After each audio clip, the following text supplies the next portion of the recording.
this session. Right. So the topic for today's session is role of technology in delivering best FACO outcomes consistently. And we have Dr. Sailesh with us to discuss on this. Let me give a brief about Dr. Sailesh. Dr. Sailesh is currently cataract and glaucoma consultant at the Eye Foundation, Salem region. He was glaucoma consultant at Arvind Eye Hospital, Tirunelveli from 2018 to 2020. Sir has completed MS Ophthalmology in 2016 from Kasturba Medical College, Manipal University, Bangalore. He has performed over 2000 FACO surgeries till date. Sir has presented in various national and international conferences and has few publications in his his name also. He is a member of AOS, Glaucoma Society of India, and Karnataka Ophthalmic Society. He has surgical experience on FACO triple with foldable IOLs, trabeculectomy with SICS and PIC. Sir, main area of interest are FACO emulsification, glaucoma, and epidemiology. Sir also maintains a YouTube channel, which we will be I'll be pasting the link in the chat box for your reference. Welcome, sir. And gentle request for the participating doctors. You must be seeing a poll in front of you. Request you to kindly answer that poll. And we will be reviewing that poll, and which will help for Dr. Sailesh to in the presentation also. If you have any points of suggestion or queries related to the topic, request you to kindly post this in the chat box or post the presentation. You can directly unmute and go ahead with, you can talk with Dr. Sailesh. Thank you. Thank you so much, doctors. Over to you, sir. Yeah, hi. Hello, everyone. I would like to begin with my experience with Johnson & Johnson machines. I've been using Compact Intuitive for almost a year now. And I have done around 750 odd FACOs for this duration. So the transition from conventional usual machines which been using has been pretty smooth for me. So since I've been dealing with this machine for 1 year, so it's a fair enough time for me to be talking about the technology associated with the machine provided by Johnson & Johnson. So I'll start sharing. Yes, sir.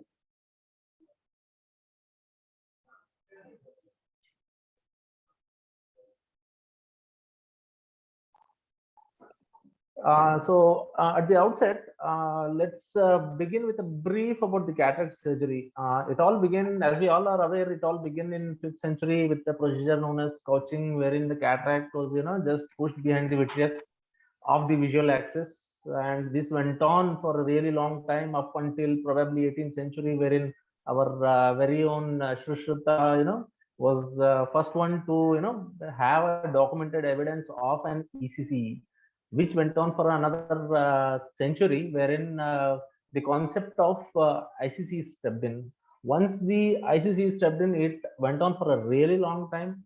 By then, subsequently, with the advent of better surgical instrumentation, advent of intraocular lenses, or a better viscoelastic, saw a downfall in ICC and a uprise in ECC all over again. However, it was in 1967, an American ophthalmologist, Charles Kelman, revolutionized this cataract surgery by the introduction of phacoemulsification, following which we all are aware phaco technology has jumped leaps and bounds. So today's session is based on such technology associated with phaco provided by Johnson & Johnson, the Compact Intuitive based machines.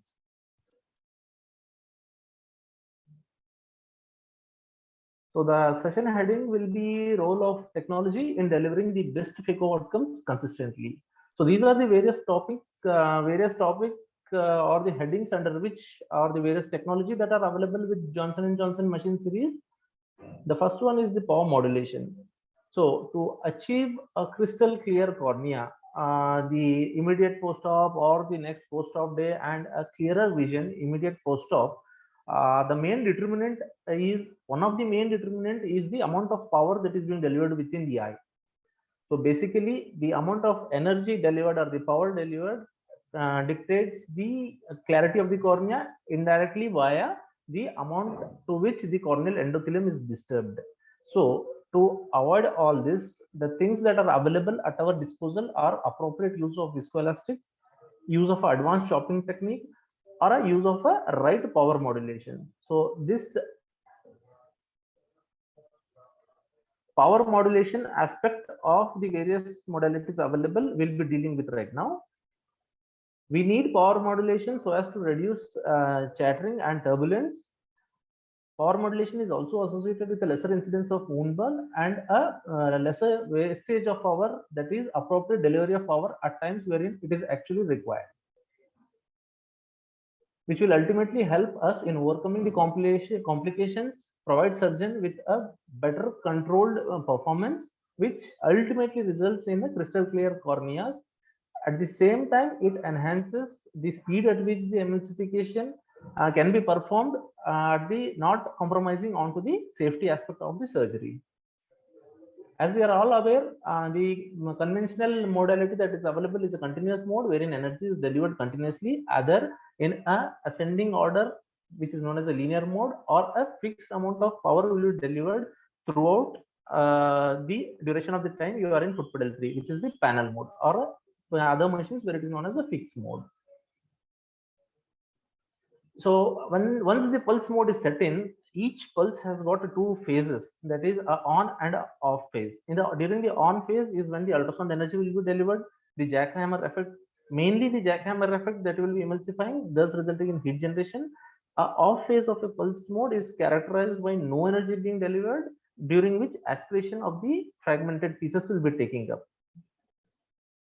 So the pulse mode in a panel or a linear mode is characterized by the same on and off time. In panel, a fixed amount of power will be delivered in the position 3, whereas in case of a linear, ascending order or increasing order of power delivery or a higher delivery of power will be taking place at each subsequent on time. So power modulation basically is characterized by a situation wherein phaco is delivered in programmed pulses when the foot pedal is in position 3. So it delivers pulses per second in position 3, unlike in burst mode. We'll come into the details of the burst mode in the subsequent slide. This particular pulse modulation can be modulated onto the linear as well as the panel mode. As stated earlier, each pulse is made up of a on and a off phase. There are 4 basic power modulation in case of pulses. First one is a short pulse. In short pulse is characterized by an on time which lasts for 50 milliseconds and this ranges from 1 to 14 pulses per second. Second will be a long pulse, during which on time will be a longer, that is 150 millisecond, and the pulse per second can be set in the range of 1 to 6 pulses per second. So basically the short pulses will be utilized mainly for softer cataracts, wherein you do not need energy to be delivered for much longer.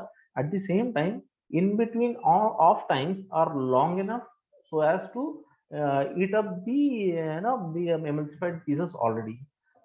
And for longer pulses, it would be a harder cataract wherein you want energy to be delivered much for a longer duration, which if you are in a chopping mode, it enables you to embed onto the nucleus piece, or if you are eating up, it delivers energy sufficient so that you eat up the pieces more efficiently. 2 other modulation associated are long power pulse and a high power pulse. In a long power pulse, what happens is in the early part of the foot pedal position 3, a short pulse will be delivered. The more you press on to the position 3 intermediate area, it will be long pulse. When you press fully on in the position 3, you'll be getting a continuous delivery. And vice versa will be for a high power modulation, wherein early part of foot pedal position 3 will have continuous. When the foot pedal is fully pressed, it will deliver a short pulse. Situation wherein you would be using low power pulse would be wherein you want things to be more controlled, in the sense that, or wherein in case of a cataract wherein the central core of a nucleus is pretty much harder and relatively soft to moderate soft periphery, so that you can start eating up the pieces with the short pulse in the early part of position 3. Once you reach the more harder central nucleuses, probably you will need a much frequent power in the form of continuous energy being delivered. Vice versa with the high power pulse, this is more likely for surgeons who want things to be happening faster. Early part of the, once you get into the power delivery mode in position 3, you want things to be engaged faster, things to be eaten up faster. Probably you can go for a high power pulse in case of a pulse modulation. Burst mode, as we all know, burst mode provides a brief of just a minute, Karthik. Yes, sir. Yeah, do we have poll results? Yes, sir. I have the full results, sir. Let me show that, sir. The full results should be- So this is just to get an idea for myself, to what extent I should go on explaining. It shouldn't happen that I'm talking about things in detail about which all the participants are pretty much aware about. So just to have an Let idea. me show that one, sir. And I might have to stop sharing and start sharing it, sir. All right, that's all right. So let me tell that, sir. So what we have is 29% of the doctors are proficient, and 43 are fairly and well versed, and 29% again are the learning phase. So fair enough balance of attendance we have then. Correct, That's correct. good. That's good. Yeah. Okay. So moving on. So the burst mode, as we all know, delivers a preset power for a brief interval of time. So in position 3, in burst mode, 1 burst per second is delivered, and when it is fully depressed, the interval between each burst of power delivery will decrease, and subsequently when you are fully depressed in position 3, you may end up delivering continuous power. This is the conventional burst mode of a phaco energy delivery. It can be incorporated onto the linear or the panel mode. The modalities associated with burst mode are multi-burst and a continuous burst. In multi-burst, in the early part of position 3, you'll be delivering energy at a rate of 1 pulse per second. The more you depress onto the position 3, the faster or the higher pulses per second you end up getting. This multi-burst can be incorporated only on the panel mode. Whereas in case of a continuous burst, the full final or a fully depressed position of position 3 will end up delivering a continuous power. So it can be incorporated onto linear as well as panel. What we end up getting with burst modulation is that it is a true phaco-assisted aspiration of the lens nucleus. Because of this particular capability, that there is a intense high energy release in case of which allows for tip to get buried onto the nucleus, thus resulting in a good occlusion, subsequent chopping of it, ultimately resulting in a smoother or a adequate hold and chopping. Ultimately, this does is that it significantly reduces the effective phaco time or the ultrasound energy that is being delivered within the eye, thus lowering on to the endothelial damage that we discussed on the first slide. Thus faster is the visual rehabilitation. The second technology or the term which we'll be discussing is the white star.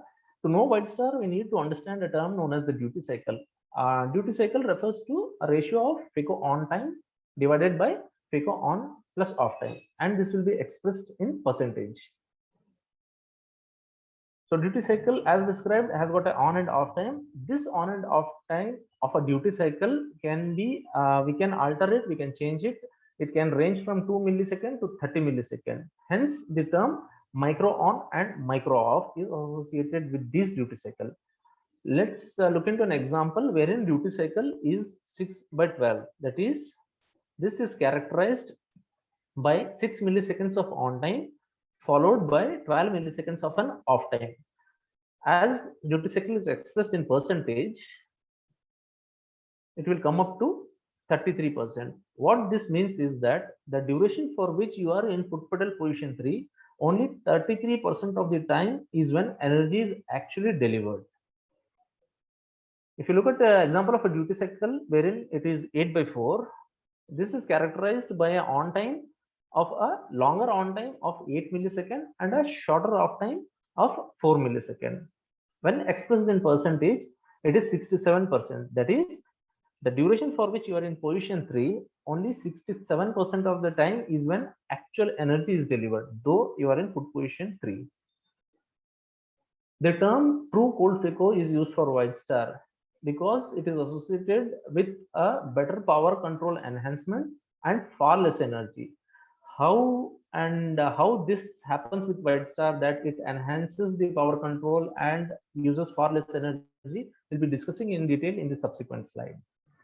So what the White Star does is that it provides a finely modulated micro burst of energy associated with a brief cooling micro rest periods in between. It also has an added advantage of providing a surgeon with the choice of the duty cycle, since they can choose their own on and off times based on individual comfort level or the surgical competence. So in White Star, the total energy which is delivered in an extremely brief microsecond burst followed by a rest interval, thus reducing the overall power energy delivered in the eye. Though we are telling the overall power energy delivered to the eye is reduced, the efficiency with which the pieces are written up is in a way enhanced, rather enhanced, I would say, is a much smoothened out with the cooling interval because of the following reasons. Now, let's look at the conventional mode of power delivery. Either power or the long pulse is characterized by a on time during which the power is delivered in continuous. Obviously, it will be continuous. Whereas in case of a long pulse, we'll have a on time during which power is delivered and a off time. In a conventional machine, what happens is, as we all are aware, the emulsification happens mainly by two phenomena of mechanisms, that is the cavitation bubbles and the jackhammer effect. We are aware that the cavitation bubble causing the emulsification of the pieces occurs only for a brief early part of the start of the delivery of the power. Subsequent eating up mainly occurs by the jackhammer effect. And it is also a known fact that it is the jackhammer effect that is associated with heat generation, whereas cavitation bubble causing heat generation is nil. So with this background, let's incorporate White Star onto the conventional. So since as we told earlier, White Star can be incorporated on any of the power modalities. Here we have incorporated power mode on continuous, and here in case of a long pulse. So since we are breaking up the power delivery into micro on and micro offs, what happens is at each point at which initiation of the power begins, partly will be cavitation bubble causing emulsification followed by jackhammer, then off time during which proper cooling happens. So what we are basically doing with White Star incorporation is that we are enhancing the emulsification power brought in by the cavitation bubble, thus which in turn is associated with lower heat generation. At the same time, we are providing a micro off time as well, wherein the BSS or the saline circulating around takes care of the excess heat that is generated during the jackhammer part of this power energy delivery.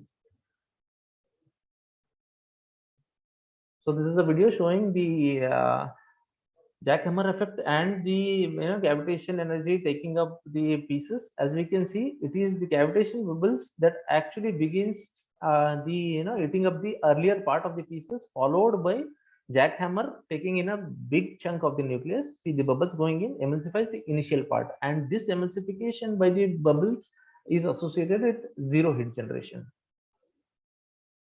Other advantage that this thing this particular technology brings in is the magnetic fallibility, wherein the brief off time in between provides in an opportunity for aspiration to play a role, keeps the pieces, brings the pieces back onto the pieces, energy is delivered, aspiration takes its role, and gets the pieces onto the phaco tip. In this way, pieces are eaten up and the aspiration keeps the pieces held onto the nucleus. So provides this sort of magnetic capability onto the phaco tip. So this is about the magnetic fallibility. Benefits as described: it is a cooler, it results in a more efficient cutting. It is calmer in the sense that surgeon need not have to change his technique. He can incorporate White Star onto any of the power modalities he's comfortable doing. It is associated with less turbulence, and as described, it is also has the advantage of magnetic fallibility. All this ultimately results in a clearer post-operative corneas and a lesser incidence of wound burns. So one variant in the White Star is availability of a variable White Star. With variable White Star, what advantage you get is that various duty cycles which we described earlier can be set in different positions of foot pedal position 3. So you can set in, for example, in this set 1, in the early position or the position 1 of the foot pedal in position 3, you can set it to have one particular duty cycle. Each particular steps can be set on to have a different duty cycle. It can be set vice versa as well. You can have a 67% being acting in the position early part of the position 3, 43 can be here, and a lower duty cycle can be incorporated when the foot pedal is fully depressed. So this again gives comfort to the surgeon in the sense that for a faster surgeon who wants things to be happening faster, probably they would want a higher on time or a faster duty cycle in the foot pedal position 1. As the size of the nucleus starts decreasing, probably you would want a lower duty cycle, which can be incorporated in the latter part. So this is about the variable White Star, which allows you to use various duty cycle in foot pedal position 3.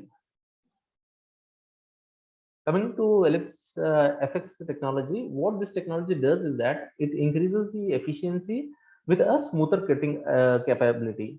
So as we all are aware, longitudinal phaco is the one that is incorporated in most of the machines. In Ellipse FX, this longitudinal movement of the phaco tip is embedded with a transverse movement as well.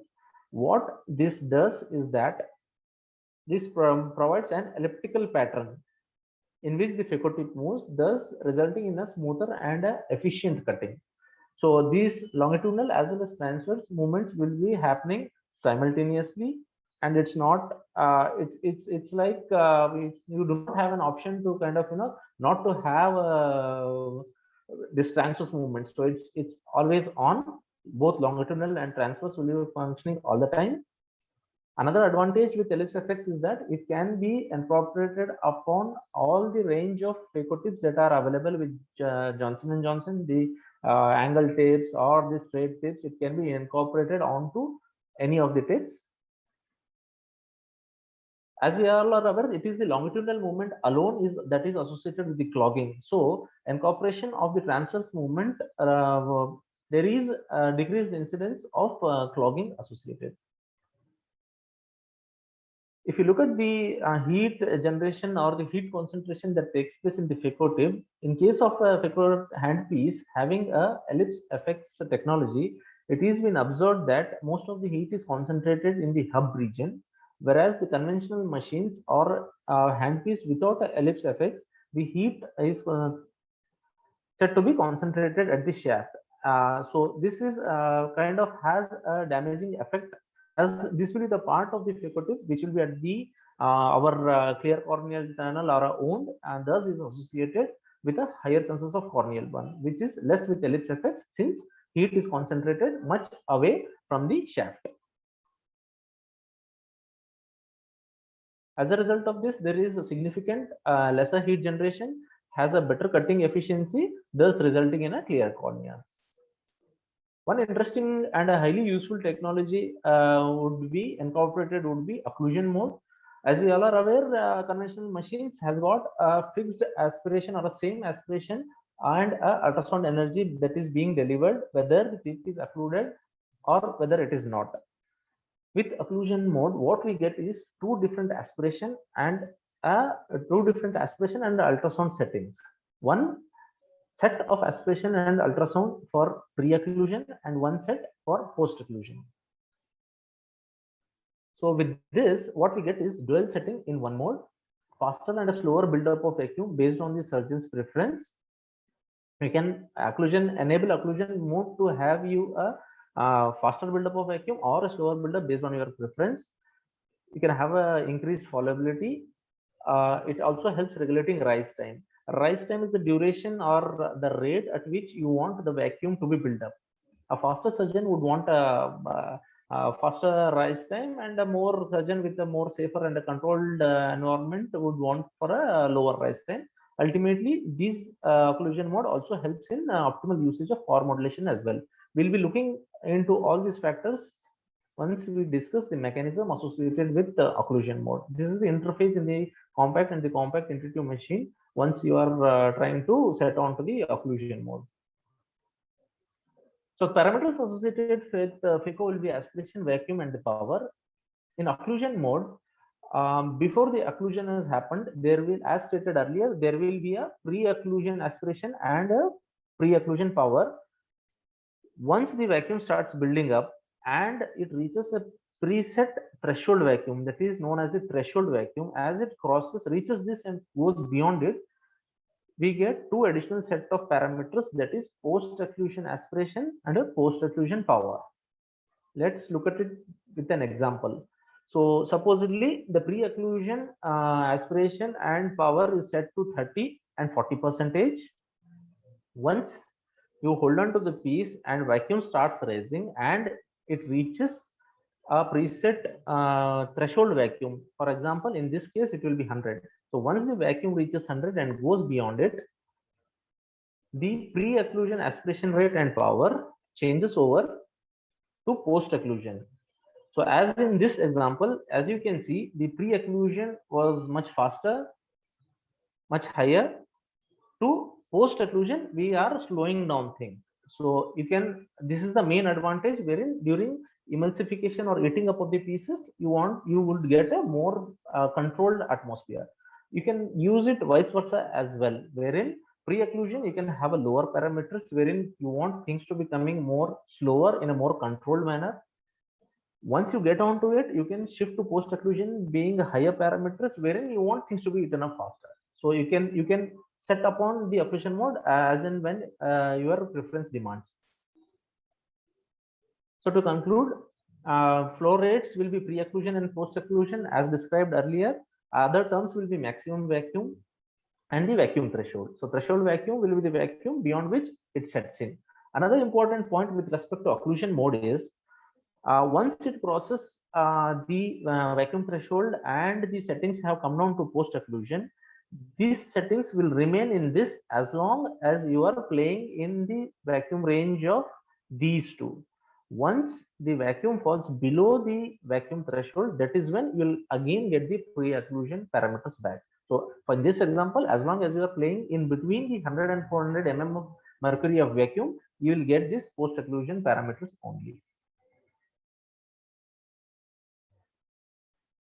So occlusion mode provides you a faster followability, increased followability, optimal usage of power. It gives surgeon the comfort of having a controlled environment. So based on the surgeon preference, they can have a faster or a slower buildup, which ultimately results in a better emulsification outcome. At the same time, maintaining a fine balance between the speed and the safety of the procedure.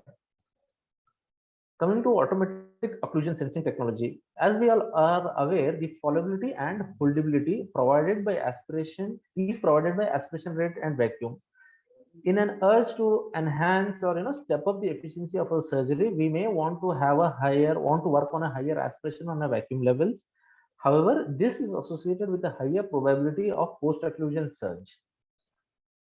To overcome this or to help on to this, there's a technology available known as the automatic occlusion sensing. This technology was previously known as case mode. What this does is that it provides grabbability by giving in a initial elevated vacuum levels and a aspiration rate. So you get an initial good hold onto the piece. Once this has happened, you have chopped off the pieces, or once the grab has happened and you have lost the occlusion due to either chopping or eating up of the pieces, the settings comes down to a safer preset level. So the machine senses the occlusion break and reduces the post-occlusion surge by bringing down the parameters to a lower preset safer levels. Let's look at it through this graph. So under automatic occlusion sensing, we need to be aware of certain terms such as the maximum vacuum, case vacuum, the up threshold, and the down threshold. So basically, we have two zones in this. One is the performance zone and the comfort zone. So let's begin with the case vacuum. Case vacuum is the vacuum at which you are conventionally or you have been operating previously. So this is the safe vacuum level at which the surgeon is comfortable. So what happens here is that with the advent of automatic occlusion sensing, once the vacuum starts building up, you are held on to a piece, or once you are just in the early part of your phaco getting embedded, once the vacuum build up, this gives in that extra burst of vacuum beyond your safe vacuum level for a fixed amount of time, during which you can get a good enough hold onto the piece and get it out of the space. Once that has happened, once this uptime, that is the time for which you want an elevated vacuum level to be there, is over, the vacuum level falls down to a case level at which the surgeon is comfortable previously. So this elevated vacuum level is only during the grabbing up of the pieces, whereas the emulsification will be happening at the case vacuum, that is the vacuum at which the surgeon is comfortable. So this part during this the elevated vacuum plays in is the performance zone. Now, what's up with up threshold? So up threshold is the percentage of the maximum vacuum, the level beyond which you want this elevated sudden surge or a sudden increase in vacuum, you want it to come into play. And the down threshold, one more point would be, once you are back to your case vacuum, it would never again raise beyond this case vacuum until and unless you allow vacuum to fall below this down threshold. So once the vacuum falls below this down threshold, that is when subsequently you will get automatic occlusion sensing technology stepping in and providing you with this enhanced vacuum levels. We'll be going through surgical videos wherein you can clearly see this grabbability provided by the automatic occlusion sensing. So basically, the case mode or the automatic occlusion sensing technology provides you with two levels of vacuum. The initial high vacuum to pull the pieces out of the tight space, followed by subsequent lower vacuums that will allow for a safer emulsification of the pieces. So this is, if you look at the surgery, it would be exactly like as if a frog latching onto its prey. All it does is that once you get the tip closer to the fragment to create an occlusion and ultrasound energy is applied, the vacuum buildup starts. The vacuum provided, enhanced vacuum provided, or a sudden increase in the vacuum provided by automatic occlusion sensing pulls the fragment towards the tip, dislodging the piece from its position. To summarize, it is the sensing technology provides you an improved holding, gives you a good enough grab onto the piece so that you can chop, thus providing the surgeon with a more controlled environment post the occlusion surge is broken, by bringing down the parameters to a much lower and a safer level. So that's about the technology we are talking about. Let's just go through some of the videos.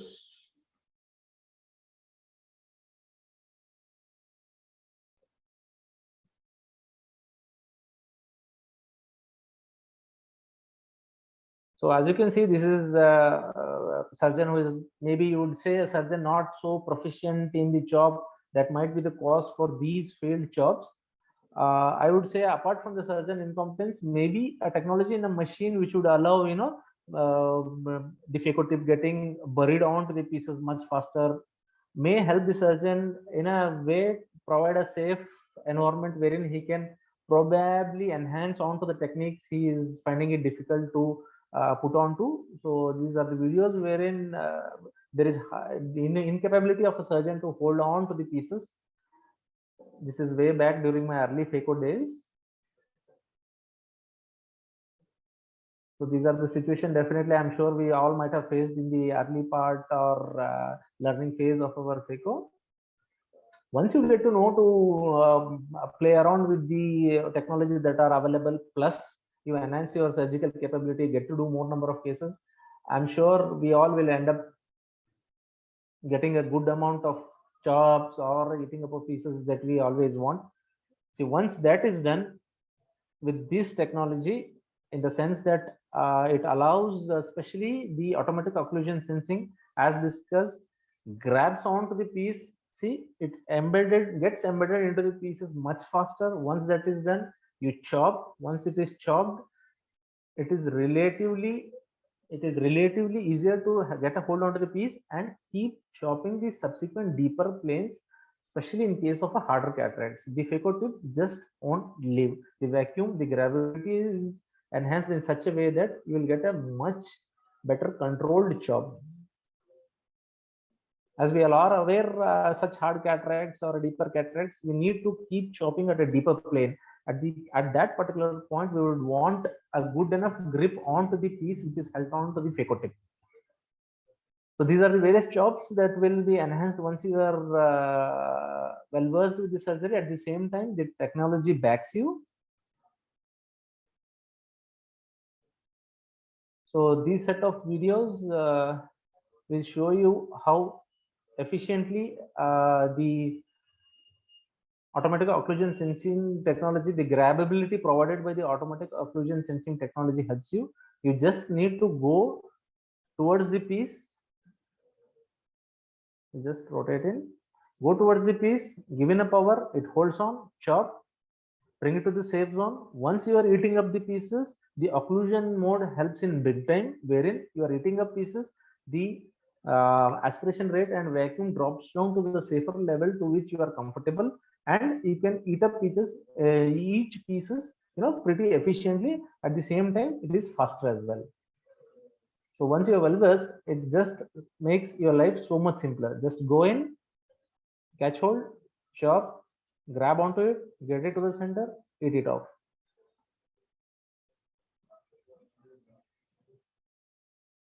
So this, with me having been used for a year, I am, mind you, I am using a 1.25 chopper, I think sharp chopper, and I am daring enough to go in with my phaco tip down directed towards the PC and get it out. This is a post phaco triple case wherein, see, there is a piece lying obliquely down here exactly below the phaco piece.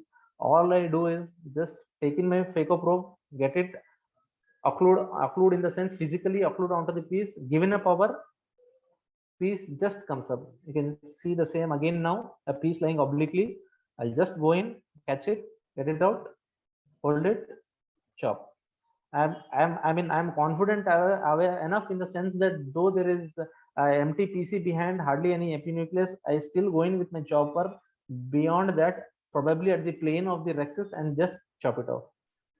That is the kind of confidence I have onto the machine that it will be maintaining the chamber and I won't be getting that surge which we all are dreaded scared of. So eating up of pieces is pretty efficiently done with the use of occlusion mode, in a way safely done with the use of occlusion mode.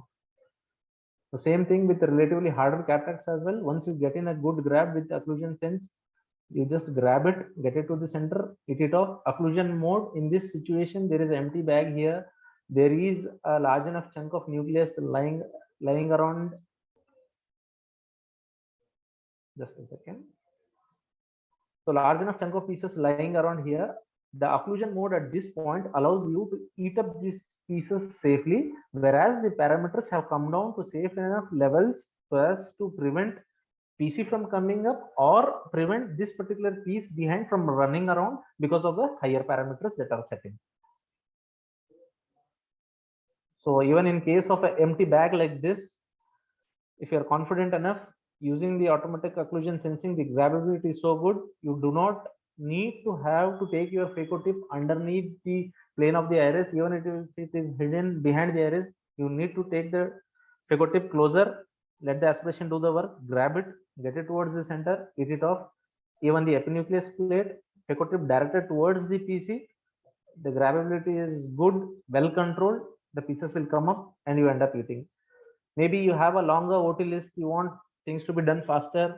In situations like this, you do not have, I wouldn't say patience, it would be wrong for me to say patience, but you can just avoid rotating and just go in with the phaco tip, grab it from underneath or on the sideways of the incision. It will just hold, grab it, bring it to the center, chop, eat. So it makes your life so simpler once you are well versed with your set of modalities using these technology.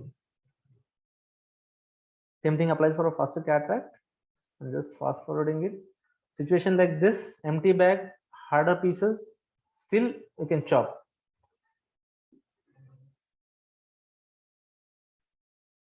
absolutely no support, empty, naked PC. You have confident enough to hold on, chop subsequently with the shop chopper, even the last piece. Mind you, this to be done one certain level of expertise is reached. Ultimately, to conclude, all said and done, once you are well versed with everything, in addition to your surgical competency being having reached that level, and with appropriate use of technology, even with the software of cataracts, you can actually end up doing a good enough job, as well as good enough and a faster enough eating up of the pieces with the use of the technology about which we just discussed.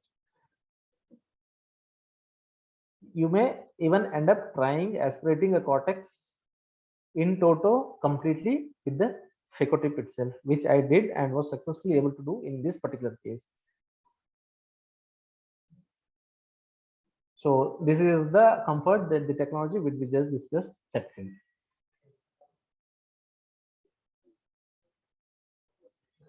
Yes, we are open for discussion. Any questions, Karthik?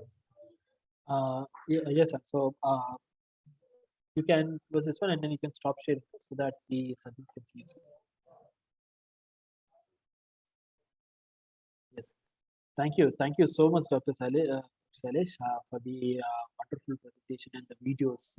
So what we have want to understand is the parameters which were set on has to be appropriately set as per the surgical style of the surgeon. That makes the life easier because the machine can be modulated or parameters can be modulated onto as per the surgical what surgeons wanted it, so that it can perform what surgeon way that they have to perform. Thank you so much, sir. And the floor is open for discussions now.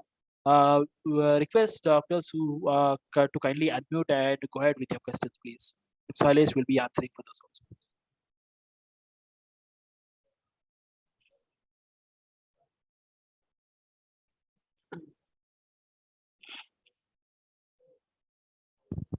Anything in the chat box? Are we having any question in the chat box?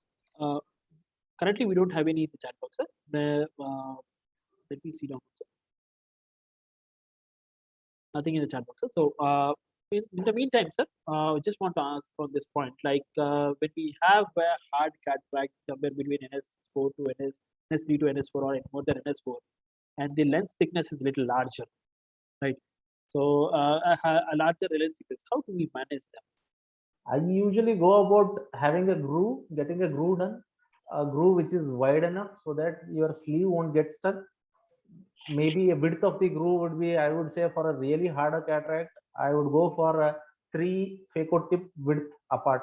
Such a wider groove I would make, a trench deep enough, not going beyond the equator, not going beyond the center of the nucleus. Sorry. Once that trench is done, I would embed my phaco tip deep into that groove which I just created. Embed. I would also like to keep my phaco tip a touch longer than I would my comfort level, so that it is embedded deep enough. Once that is done, based on vertical or a horizontal chopper, I am shifted to horizontal chop in such cases for now. But for a vertical chop as well, I would get the piece chopped. Do not leave the hold onto the piece which is there. Keep the hold on.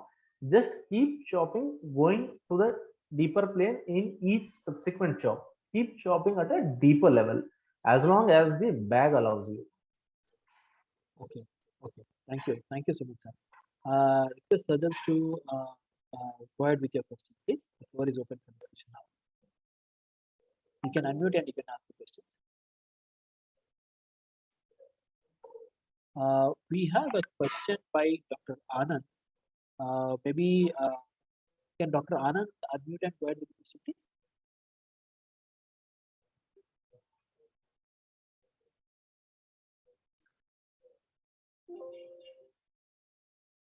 Okay, maybe I'll ask on behalf of Dr. Anand. So, can we use a dialer in place of the chopper for chopping?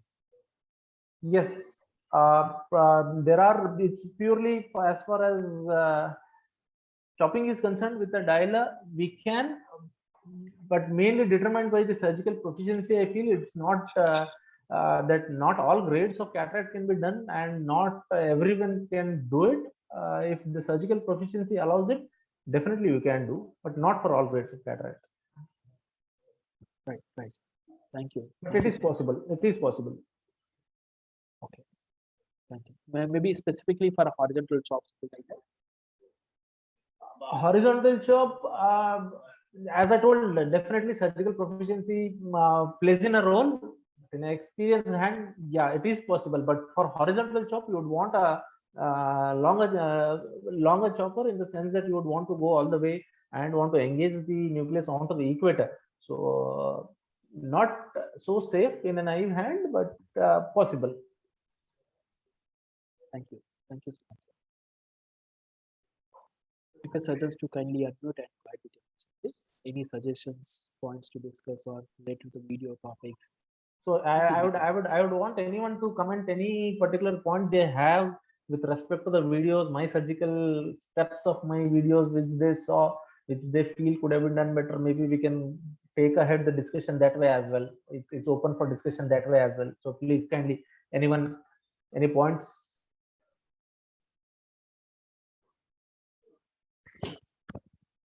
Uh, there is one more point. Maybe you guys can, you can appreciate my chops as well. That is also welcome. Just that, rather than just the question. Yes. There is one more question in the is sent to the WhatsApp, sir.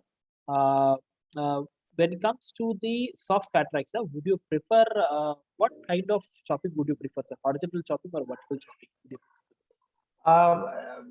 Recently, I have started prolapsing the whole nucleus out. I just salute technique, it's called probably. So I'll just hydrodelineate, get the whole of the piece up, and eat it off whole in toto. Previously, my preferred technique would be stop and chop. Just make a trench, divide, eat the subsequent heminucleus. So that was my technique. But right now, almost all cases, I just prolapse the whole thing up, eat it all in toto. Thank you. Thank you so much. Just that rexus size needs to be modulated to get have this salute sign. Sir, I see some surgeon wants to ask the questions, please.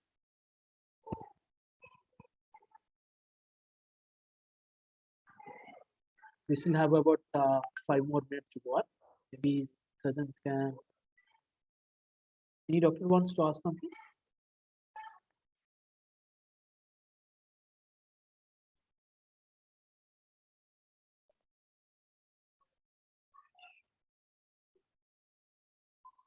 Still about 4 minutes before the close of sessions. Maybe I'll just add on, sir, at this point. How you have found this case mode? In what situations you have found this automatic occlusion sensing technology very useful, sir? Personally for you, since you have been using this for a very long time. As I told, in one situation would be wherein, as I told, in case of a smaller pupil where you are aware there are pieces there underneath, you just want things to come to your phaco tip. The grabbability, as I told, just take the phaco tip towards the piece and it will just come onto the pieces by itself. One situation would be that wherein you have difficult access, or a situation wherein a larger, harder cataract, you are chopped into the pieces, but the hold on to individual pieces is not good enough, such that it is getting pushed back again, or there is a narrow space through which, if you are finding the hold onto the piece is not sufficient enough. So that would be the situation wherein this grabbability plays in a huge role in giving that firm grip onto the piece, even if space constraint is there due to probably a smaller axis or pieces on sideways. You just get a good enough grip onto it that you can physically dislodge it out. Thank you, sir. And the other thing will be the making your surgery faster, in the sense that once the smaller pieces are chopped onto the you can just get the pieces onto so much easily and so much efficiently, as shown in the video. Things happen much faster. Right. Thank you. I see Dr. Sheila wants to ask the question. Madam, you can go ahead. Yes, hello, sir. Yeah, tell me, madam. I wanted to ask how to know the plane of FECO, like while chopping, horizontal chopping, it is in the same plane. How to assure that, and it's not going below, like it is like I rupturing the know, PC. I know. So Yeah. it's like one thing is with respect to what particular chopper you're using.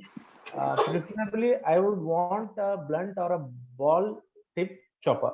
So one is that, and with respect to plane, it's all about the you being aware of the anatomy. I mean, in the sense that you have to go, you have to pronate, you have to go underneath the rexis margin, go all the way at the equator, engage it. At the same time, it's not just the chopper doing its work in the horizontal chop. It is mainly is the FECO probe as well. How Okay. well a grip you have onto the nucleus.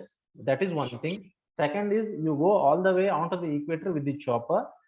It's mainly the FECO tip going towards the chopper rather than the rather than the chopper coming towards the FECO tip. That is what has been said. So Oh, so it's definitely a blind procedure. It's there is no this thing that you will rest assured that you are at a right plane. It's definitely a blind procedure, but you need to be aware of the anatomical location, anatomical depth, and at what plane you are, and just do it. There is no sure shot way, or there is no definitive way wherein you can conclude that you are in the right plane or anything, but you need to be aware of the anatomical locations and the mechanics associated with the use of horizontal chopper. okay. Yes, So sir. to Thank you, sir. summarize, it is just that not like a vertical chop wherein you embed the FECO, you chop. It doesn't happen in case of, especially in case of a harder cataracts. You need to embed, make the pieces held on, make the nucleus is held on nicely onto the FECO tip. Go in with your chopper beyond the equator. Make sure you are engaged it well enough. More than it is the chopper coming towards the FECO tip, it is the FECO tip going towards the chopper, and a balance of both and separation. That is how it is. Okay. If we engage the epinucleus, then that is a bit safer. But can we chop properly if we engage the epinucleus without Yes, going to? yes. In the sense that it's been in my crux to operate my surgical technique. What I am doing recently is that something known as mechanical chop, Okay. wherein whole thing you need not have to deliver any vacuum, any energy. Mechanically, with one hand, FECO tip will be at one pole. The horizontal, the ball chopper goes all the way around the epinucleus as well as the nucleus, everything, and you just mechanically separate it without delivery of energy, any energy or the vacuum. So definitely you can incorporate epinucleus as well into that, even in case of a softer cataract, relatively softer Okay. cataract. Okay, sir. Yeah, Awesome. Thank you, sir. yeah. Thank you, Dr. Sheila, for the. Thank you. Thank you. I see Dr. Anand Gauri wants to unmute on. Can you unmute Dr. Anand Gauri?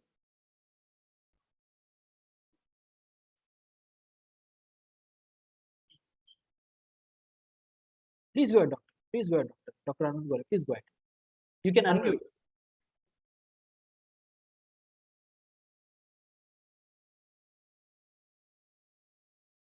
You're in mute, doctor. You can unmute and you can ask the question.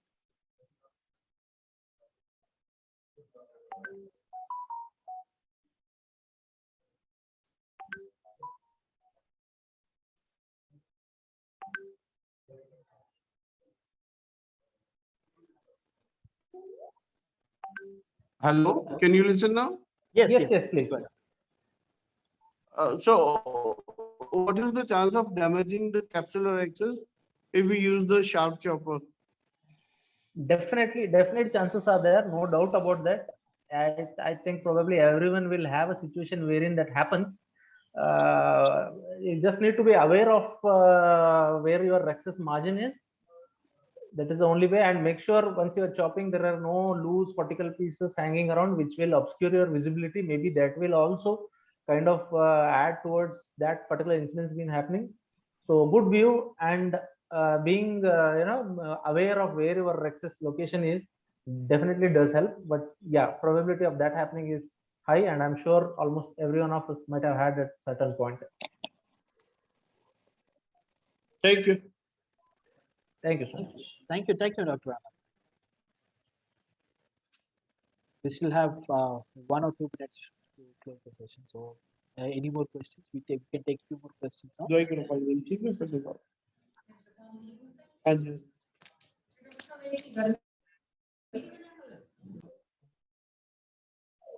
Any more points, doctors? You can go ahead.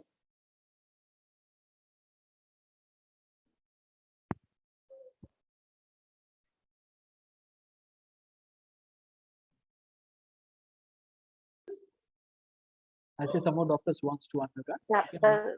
What precautions we can take while chopping hard cataract, like brown cataract?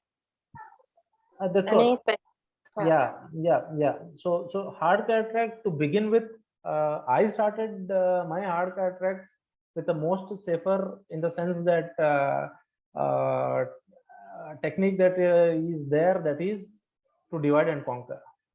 I mean, though I'll end up using a higher power, definitely, but I was more comfortable doing stop and chop in case of a harder cataracts to begin with. So if you are starting to do in the early phase, stop and chop would be a safer technique. Divide and Okay. conquer followed by stop and chop. So make In sure NS4 also. yeah. So make sure once you are trenching, that trench width should be wide enough, at least 2 to 3 phaco tip width wide. That is how it should be, so that once you are going into a deeper plane, the sleeve wouldn't obstruct you going into the deeper plane while you are trenching. So you can make a wider trench superficially. As you go deeper, probably you can make it into a single trench, because certain cataracts NS4 or beyond, we are aware, will be pretty much wider. So make a wider trench. Maybe as you go more deeper, you can narrow it down, but make sure that is wide enough. Rotate, make subsequent trenches, divide into 4 pieces, keep it out. That would be the safer to begin with. If you are wanting or want to upgrade to a direct chop, wherein, as I told you, would advisable to make a small groove or a trench, central trench. That trench shouldn't be going, ideally shouldn't be going beyond the center of the nucleus, So once you have that central small trench, take your phaco tip deep inside that trench, get the phaco tip embedded, then try chopping. Just be aware you're not pressing too much, Okay. applying too much force with your left hand while you're chopping, and the pieces are not happening. You may just end up causing a zonular diasis at the left hand side if you are too vigorous enough.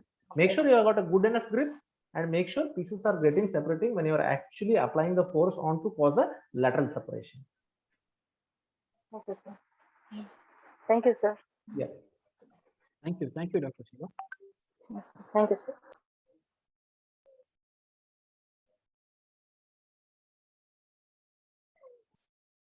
The floor is open, doctors. You can unmute and go ahead with the questions, please.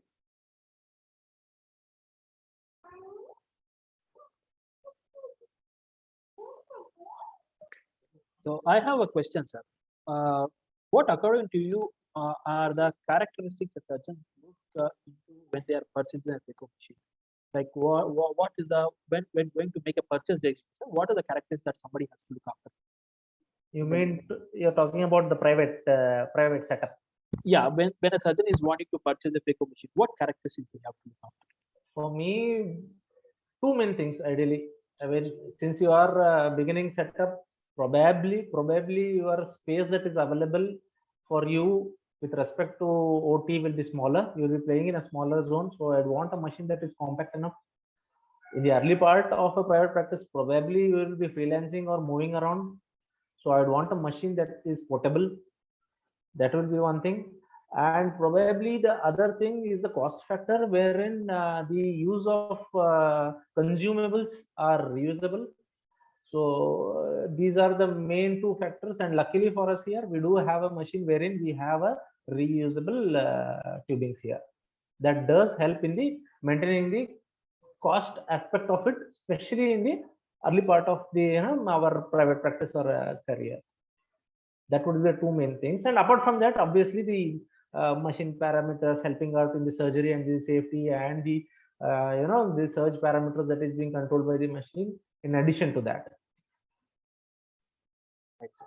Right, sir. Thank you, sir. We will take one last question before we close the session. Is it okay if we can extend 2 more minutes, 2-3 minutes? Yeah, yeah. We'll just take one more last question, doctors, and then we'll end the session.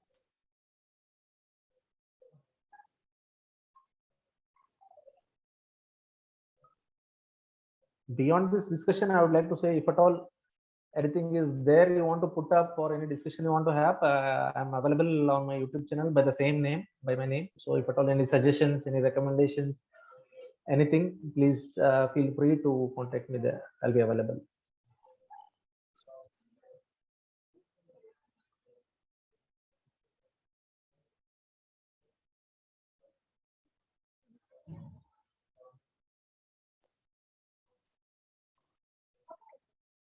I think we can close up the session, sir. So Yes, it's please. almost 5 minutes past the session. So we had a very, very fruitful discussion with a lot of other doctors who joined on, and then they have had a lot of questions also to doctor. Thank you so much, doctors, for your participation in this session, and thank you so much, Dr. Ganesh, for your experience, sharing your experience in this topic. And I hope a lot of surgeons have got their points of discussions also, points of interest on. So with this, we come up to the end of today's Fekoshala Hope to Learning session. Thank you so much, all the doctors, for joining on. Thank you so much, darling, Dr. Saresh, for your for giving your inputs on and making this session a fruitful one. Thank you. Thank you so Thank much. you so much. Thank you so much, sir. Thank you. Thank you. Thank you, doctor. Thank you. Thank you, sir. All right. Thanks. Thank you, sir. Yep.